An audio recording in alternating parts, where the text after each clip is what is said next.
혹시 육아 필수템 많이들 찾아보셨을까요? 뭐가 뭔지도 잘 모르겠고 괜히 돈만 날리는 거 아니야? 라는 생각 한 번쯤 해보지 않으셨나요?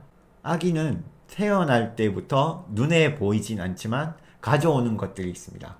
바로 반사작용인데요. 이런 반사작용에 적응하기 위해서 반드시 구입해야 하는 물건, 그것이 바로 육아 필수템이 아닌가라는 생각이 듭니다. 눈치 빠른 분들은 이미 알고 계실 겁니다. 어디에서든 반드시 포함되는 공통분모의 육아 필수템이 존재한다는 사실을요. 그것은 바로 속삭입니다. 산부인과 혹은 산후조리원에 입소할 때 속삭이를 선물로 주는 곳이 정말 많이 있습니다. 그런데 이걸 도대체 왜 주는 건지 생각해 본 적 있으세요? 필요하니까 주겠죠. 많이 쓰니까 주겠죠. 네, 그 말이 맞습니다. 하지만 만약 당신이 이 질문에 대한 근본적인 답을 찾게 된다면 앞으로 우리 아기가 취하는 특정 반복적인 행동을 이해하게 될 것이고, 국민 필수템인 속삭이를 언제까지 그리고 어떻게 사용해야 하는지 스스로 답을 찾을 수 있을 거예요. 여러분들도 다들 이런 경험 있으시잖아요. 잘 자고 있다가 혼자 코 고는 소리에 깜짝 놀라서 깬다든지, 아니면 여행을 가거나 친구 집에서 잘 때 이제 익숙치 않은 환경에서 자기 때문에 작은 반응에도 쉽게 깨잖아요. 아기들은 이런 성인들보다 더 민감하고 크게 반응한다고 보면 될 것 같습니다. 이런 요인들을 대처해주기 위해서 속삭일만한 아이템이 없다는 거죠. 산부인과나 조리원에서 아기의 울음소리가 유난히 적은 이유 알고 계셨어요? 바로 이 속삭이로 아기를 감싸주고 있었기 때문에 내외부적으로 안정적이게 꿀잠을 잘 수 있었던 겁니다. 의문점이 생겼습니다. 아니, 우리 엄마 아빠들은 솔직히 아무도 건들지만 않으면 대낮에도 기본 5시간, 6시간 꿀잠 잘 수 있지 않을까요? 아기들은 도대체 왜 잠을 못 자는 건지 궁금하지 않으셨어요? 꿀잠을 자기 위해서는 수면 호르몬과 각성 호르몬의 분비가 중요하다는데요. 대개 생후 2개월째 혹은 3개월째부터 이런 호르몬들이 제대로 분비가 시작된다고 합니다. 바로 흔히들 이야기하는 통잠이라고 하죠. 100일의 기적이 완성되는 순간입니다. 이 시기까지는 기본적으로 아기들에게 잠을 재우고 눕히는 것이 아니라 졸려하는 신호가 오면 그때 잽싸게 잠자리에 눕혀서 잠들게 하는 습관을 들여야 합니다. 부가적으로 낮과 밤에 맞춰서 조명 밝기를 조정해주는 역할도 할 수 있고요. 그리고 옆에서 자장가를 불러주면 아기의 숙면에 큰 도움이 된다고 합니다. 모로 반사 다들 알고 계세요? 외부 자극이 일어날 때 아기의 팔과 다리가 펼쳐졌다가 다시 움츠러드는 행동입니다. 쉽게 말해서 아기가 만세 동작을 한다고 생각하면 이해가 쉬울 겁니다. 여기 있는 사진처럼요. 아니면 다르게 표현하자면 파닥파닥 하는 정도? 평소에 잠을 잘 자다가도 이런 모로 반사 때문에 아기가 깜짝 놀라서 잠을 깨는 거거든요. 아직 온전하게 발달하지 않은 팔과 다리를 움직이게 되면서 불편함을 느끼는 것도 있겠지만, 파닥거리다가 얼굴을 건드려서 스스로 놀라기도 하고요.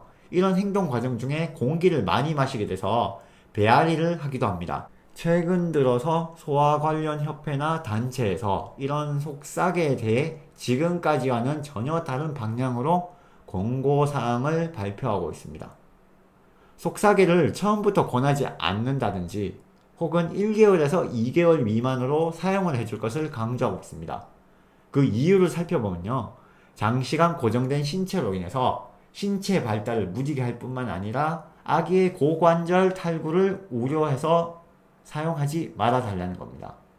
무엇보다 잘못된 속삭이 사용으로 인해서 안전사고에 대한 주의를 주고 있거든요. 결론은 기존의 속삭이의 장점을 부정해서가 아니라 발생되는 단점을 우려해서 이 같은 권고사항이 나오고 있다고 보는데요. 예나 지금이나 공통된 사항은 아기가 뒤집기를 시도하려고 하면 그때부터는 반드시 속삭이의 사용을 멈춰야 한다는 겁니다. 이런 경우는 어떻게 해야 할까요? 아기가 갑갑함을 느끼고 싫어한다는 느낌이 든다. 그러면 무조건적으로 굳이 속삭이를 해줄 필요가 없습니다. 남들 한다고 따라할 필요가 없다는 거죠. 반대로 속삭이 없이는 잠을 못 드는 아기라면 적당히 속삭이를 사용해 주는 게 좋겠고요. 불안해서 견딜 수가 없다면 그때는 다른 대처용품을 사용해 보는 것도 방법 중에 하나입니다. 요즘은 신축성 좋은 재질도 많이 나오고요. 대용 제품으로 많이들 사용하고 있죠. 스와드럽이나 아니면 스와드 스트랩 같은 것들 한번 써보시는 것도 괜찮습니다. 제가 이 영상을 찍게 된 이유에 대해서 산후조리원에서 있었던 일을 간단하게 말씀을 드릴게요. 몇 달 전에 산후조리원 계약하러 갔었는데 이제 매니저분이시죠. 상담하시는 분이 계약금이라든지 뭐 식사 메뉴라든지 이런 거 소개랑 이야기를 해주시고 마지막으로 속삭이는 조리원에서 선물을 드릴 거예요. 그러니까 혹시나 개인 속삭이 있으면 가져오셔도 되고요 라는 거예요. 그래서 제가 매니저한테 바로 되물었죠. 아니 속삭이가 뭐예요? 라고 했더니 매니저가 질문한 저를 쳐다보진 않고 우리 배우자를 쳐다보면서 산모님이 잘 아실 거니까 알아서 잘 준비해 주세요 라고 하시는 거예요. 그때 뭔가 소외되는 기분이 들긴 했었는데 제가 이제 상담 끝나고 밖에 나서 배우자한테 물었죠. 아니 근데 속삭이가 뭐야? 라고 했더니 배우자도 아니 그냥 뭐 애기 감사하는 거 있어. 다들 하는 거 뭐 그런 거 있으니까 걱정하지 마 라는 그런 답변을 하는 거예요. 제가 그래서 이게 속삭이가 뭔지 너무 궁금해서 이제 공부를 하다 보니까 모로 반사, 파닥파닥 하는 모로 반사까지 이제 알게 된 거예요.